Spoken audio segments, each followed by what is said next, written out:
cual denominada Ángulo Plata. Levin Samuel te saluda, Sergio, ¿cómo andamos? Hola Levin, bueno, muchas gracias por la invitación y bueno, y un saludo grande a toda la audiencia. Sergio, bueno, fuera de micrófono hablábamos, ¿no? Y en el cotidiano andar y a través del ámbito de las redes sociales uno se va empapando del tema, primero porque nos interesa, ¿no? Poder dar espacios Por en lo que... supuesto, en la comunicación es total, digamos, y bueno, y así a través de estos años me he conformado en relaciones, sí, con periodistas y fotoperiodistas con los que seguimos trabajando en distintas líneas.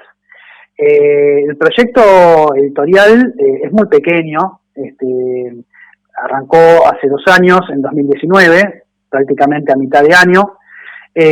Así que bueno, desde ese entonces que hemos ido desarrollando unos cuadernos de lectura por un lado y por otro una serie de piezas gráficas que remiten más que nada a ciertas situaciones que hemos ido atravesando, sobre todo en 2019, en distintas partes del continente, a raíz de ciertas manifestaciones que se fueron dando a nivel social y político y, digamos, las respuestas de violencia institucional que se fueron generando también a raíz de estos sucesos, ¿no? Precisamente en función a lo expresado en lo último, ¿no? Digo, ¿qué te llevó a la hora, digo, de realizar esta línea investigativa, ¿no? Y plasmarlo en función a esta editorial. Bueno, por un lado, creo yo que Ángulo Plata, digamos, se genera como con la intención, digamos, de dar un espacio a voces que no tienen lugar. La generación justamente de este proyecto ha tenido por intención primera la generación de ese espacio, ¿no? Y sobre todo para posibilitar otros componentes a la hora de poder entender la realidad en la que estamos inmersos, ¿no? Solamente como un aporte, digamos, por supuesto, ¿no? O sea, tratar de brindar como un ángulo que ayude a las personas a poder componer como ciertos entendimientos de, sucesos,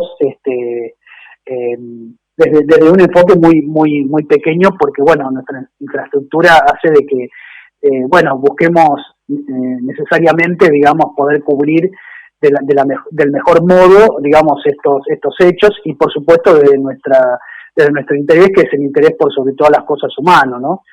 Yo venía cubriendo en un principio, por cuenta propia, toda una serie de sucesos que venían implicando, digamos, tanto al activismo en Latinoamérica como también a los medios de prensa. Y sobre todo en 2017, cuando se genera, digamos, en el Congreso, gran manifestación que deviene en una gran, en un grado impacto, digamos, a nivel, digamos, de represión muy funesta, con todas las personas y también sobre los medios de prensa, que incluso, digamos, llevan a determinadas manifestaciones, digamos, de Árgara, digamos, como el medio donde confluyen, digamos, los fotoperiodistas, con una manifestación denominada el Camarazo, digamos, pidiendo un poco por esto, ¿no? Pidiendo que haya un poco más de conciencia al momento de permitir, digamos, a los periodistas, a los fotoperiodistas, todos los que están implicados en la comunicación popular o que trabajen en un determinado medio, poder hacer su trabajo sin estar inmerso en un grado de hostilidad, de violencia, digamos, inusitado, como lo que habían comenzado a generarse en esos años, ¿no? Entonces, a partir de la cobertura y de otras manifestaciones que también hubo manifestaciones también del Sindicato de Prensa de Buenos Aires, que también fue reprimido violentamente por la policía de la ciudad, y en la medida que en 2019 comenzaron a darse unos ciertos sucesos en Ecuador, en Chile, posteriormente en Bolivia, es que, toda esa sumatoria de esos elementos fueron confluyendo en un par de publicaciones muy pequeñas, muy sencillas, que tomaron la forma, por llamar, de un fanzine, digamos, como de una pequeña revista, ¿no? Ilustrada con algunos segmentos de estas imágenes. Tristemente, digo, en la Argentina se han marcado épocas negras, ¿no? Y uno no quiere retornar a esas etapas que queremos dejar en el olvido, pero digo, trasciende el hecho de que en estas épocas pasen el hecho de que uno no pueda ejercer esa libertad de, digo, de visibilizar y redactar la realidad que se vive en diferentes latitudes, ¿no? Y cómo esto es abarcativo, es tan importante, digo, el hecho de poder sostener esta libertad a la hora de desempeñar una tarea, en fin, y digo, siendo ese nexo, ¿no? Porque hay muchas personas que se sienten identificados con el puño y letra de aquel periodista o aquel redactor o aquel fotógrafo que visibiliza las realidades tan latentes y tan particulares que se viven en diferentes regiones, ¿no? Entendiendo que también los grandes conglomerados conllevan al hecho de una fluidez de noticias en lo cotidiano y es más abarcativo. Pero la realidad, en función a lo que vos me marcás, el trabajo que ustedes han realizado ha sido arduo de poder primero, estar en situación, tener la información pertinente, porque hay un trabajo detrás de todo esto, un trabajo investigativo. Digo, ¿cómo se hace este trabajo para, digo, después plasmarlo a través de la editorial? Porque, digo, primero es una cuestión de generar datos, tener información fidedigna y también en base a las experiencias vividas, como bien lo detallás vos. Sí, Samuel, mirá, la verdad que no ha sido un fin en sí mismo, digamos esto, ¿no? Sino que han sido una serie de temas y un poco el contexto obligó un poco, digamos, a hacer algo al respecto, ¿no? Es decir, por ejemplo, en el caso de una pieza que desarrollamos como Golpe, que tiene este título, digamos, que trata, bueno, justo sobre la situación, digamos, en Bolivia en 2019, básicamente por una situación que es cubierta por un fotoperiodista conocido, que se llama, bueno, Rolando Andrade Stracuzzi. Ese es un fotoperiodista que trabaja para agencias, digamos, de afuera, como para medios importantes de Argentina, como Página 12, como Clarín, bueno, yo me entero que él está por viajar a Bolivia, en un principio iba a viajar a Chile, y en el medio de eso comienzan a suceder toda una serie de eventos, digamos, en relación a las elecciones de Bolivia, bueno, en fin, ya todo un poco lo que se conoce, de lo que fue suscitando, digamos, y que digamos finalmente devino en la renuncia de Evo Morales y bueno y que desencadenó todos unos hechos de violencia citados y él fue, digamos, más que nada con la finalidad de hacer una cobertura no enviado por determinados medios sino para brindar esa información a medios populares, ¿no? Entonces viaja por cuenta propia, digamos, no es enviado por ningún medio. Y bueno, y él llega el día después que se habían generado los hechos en Sencata. Recordemos que en Sencata es una zona que está en un costado de La Paz, la capital de Bolivia. En Sencata se habían dado toda una serie de cortes de ruta y de salida, donde se encuentra una de las plantas, digamos, donde se distribuye gas y combustible. Y bueno, el 19 se da un operativo conjunto entre la policía y el ejército que termina en una persecución del ejército violenta, digamos, sobre los manifestantes, con 11 muertos, digamos, y cantidad de heridos. Bueno, en una situación impensada y que, bueno, que el gobierno naturalmente en su momento niega y los medios que estaban cubriendo una serie de sucesos de prensa extranjera en Bolivia comienzan a atravesar una serie de persecuciones, sobre todo eso se da en cierta parte de la prensa argentina, y que terminan dejando el país a los pocos días debido a a una serie de campañas que se arman, digamos, obviamente primero con noticias falsas en algunos medios y después con algo que se replica en redes, ¿no? Y esto va a generar, digamos, que lamentablemente para la Argentina las coberturas que se estaban haciendo se cortaran directamente, ¿no? Entonces todo esto es como para pensar realmente en qué situación estamos viviendo, ¿no? En todos los países de la región, ¿no? Y cuáles son los grados de intolerancia y los grados de violencia que se están empezando a dar al punto, digamos, que no está permitiendo justamente esto, ¿no? O sea, realmente creo que son situaciones para reflexionar profundamente entre todos, digamos, los que componemos esta parte del mundo, ¿no? Bueno, entonces, con ese material, digamos, que este fotógrafo, fotoperiodista, digamos, Rolando Stracuzzi, puede traer, digamos, de sus 3 días prácticamente que está ahí, bueno, tratando de relevar todo el material posible, es que, bueno, componemos esta pieza, ¿no? La componemos para que la gente pueda ver de forma directa, digamos, de que, bueno, había casquillos de balas de determinados calibres, había aquellos impactos de balas sobre paredes, sobre ventanas, vidrios, bueno, fotos de marchas, en fin, para tratar de hacer llegar a la gente imágenes que no se estaban transmitiendo a través de los medios y que, bueno, obviamente las coberturas cada vez estaban más sesgadas, ¿no? Así que, bueno, un poco ese fue como cómo se fue construyendo un poco esa pieza y el intento, ¿no? De poder sacarla lo antes posible y, bueno, eso se hizo a los pocos meses, ¿no? De noviembre de 2019 cuando ocurrieron los hechos y terminamos pudiendo imprimir el material, digamos, 3 meses después, por muchas idas y vueltas, ¿no? También en el medio, pero casi en el comienzo de la pandemia, ¿no? Semanas antes. Y bueno, por otro lado, trabajamos en otro material que se va produciendo en el 2019, que tiene que ver un poco también con cuestiones del extractivismo, o sea, de la minería, de este sistema, digamos, extractivo de explotación que se está dando en distintas partes del mundo y que cruza la Argentina también en muchas zonas. Claro.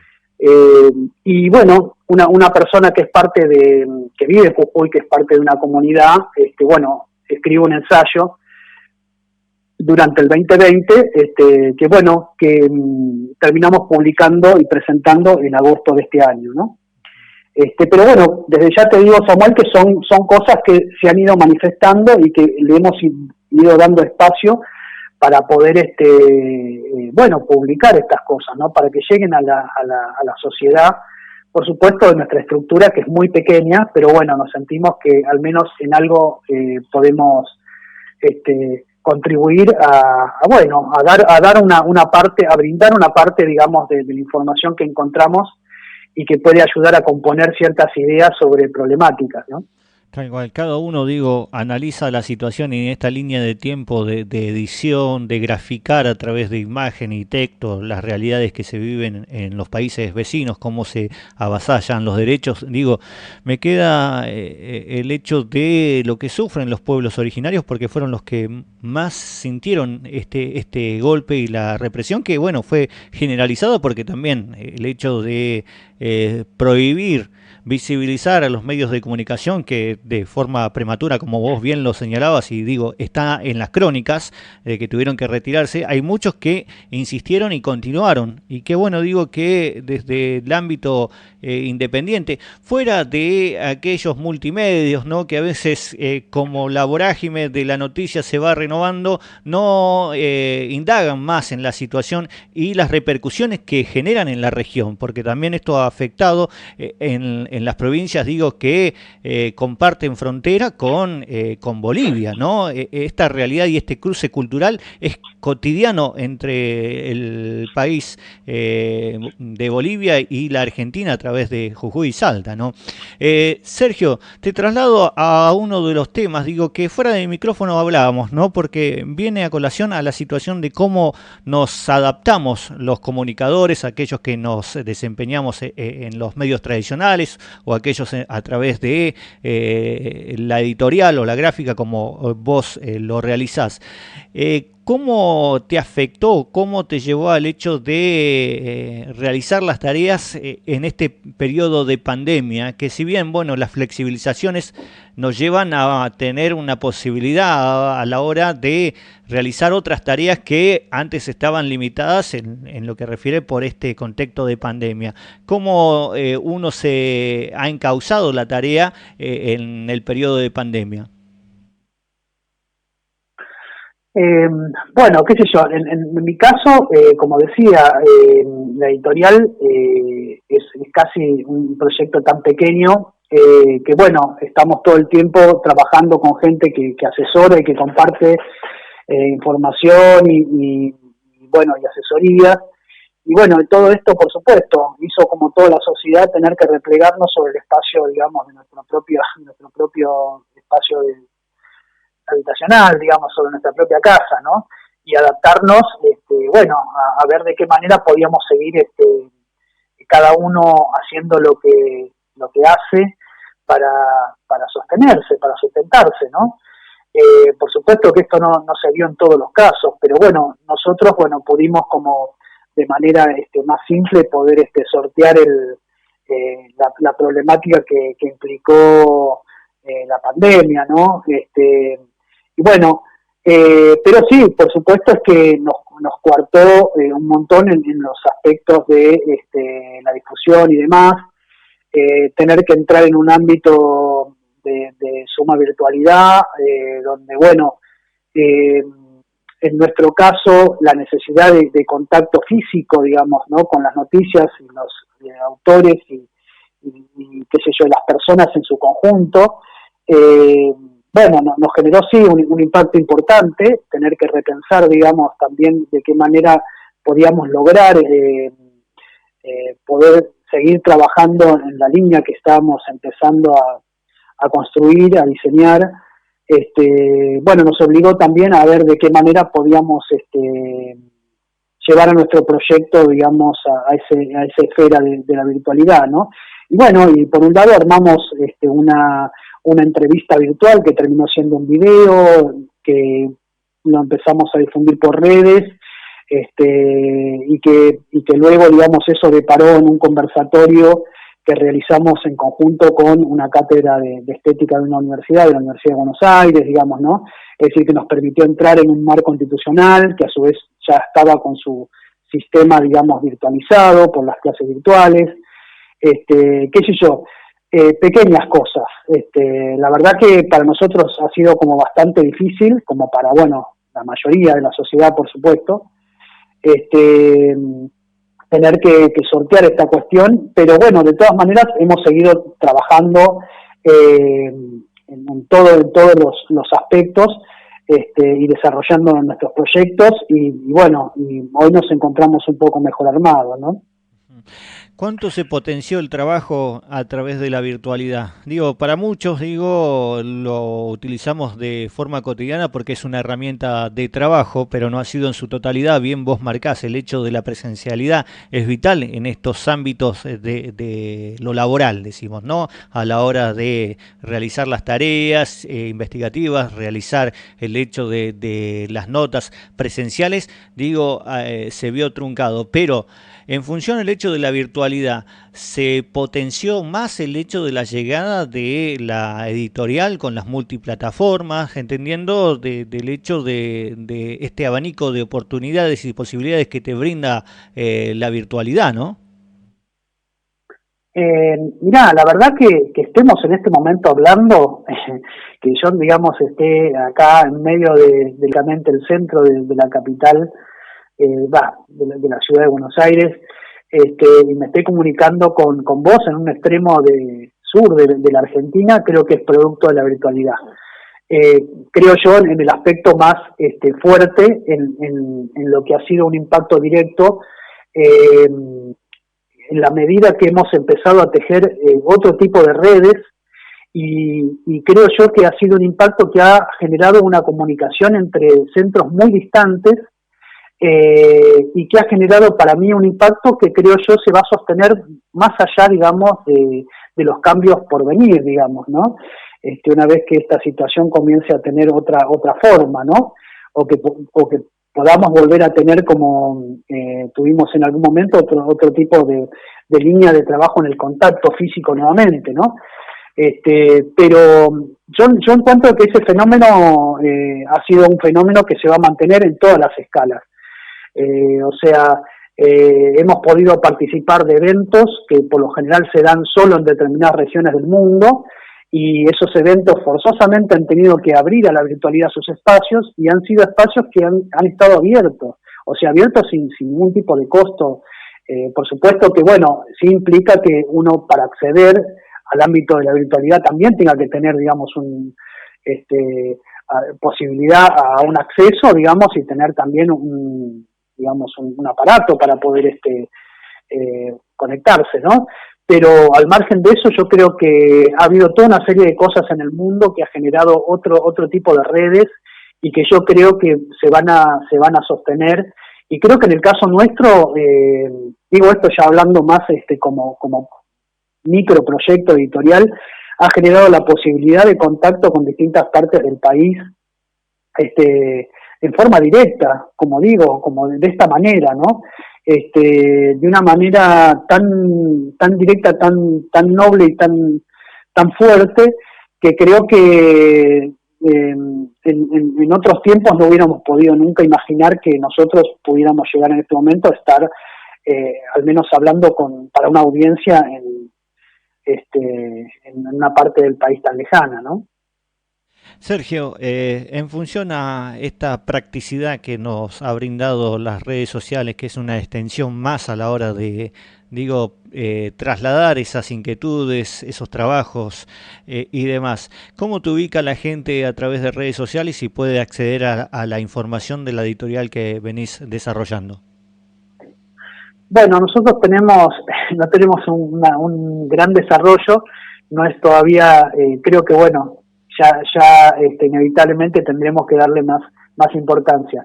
Pero bueno, nos pueden ubicar por Instagram y nos pueden ubicar por Facebook, en cualquiera de esos lugares. Por Facebook nos pueden encontrar con el nombre propio de la editorial, que es Ángulo Plata, todo seguido, Ángulo Plata. Y en Instagram es Ángulo Plata, pero con el guión bajo y la E y D, o sea, de editorial,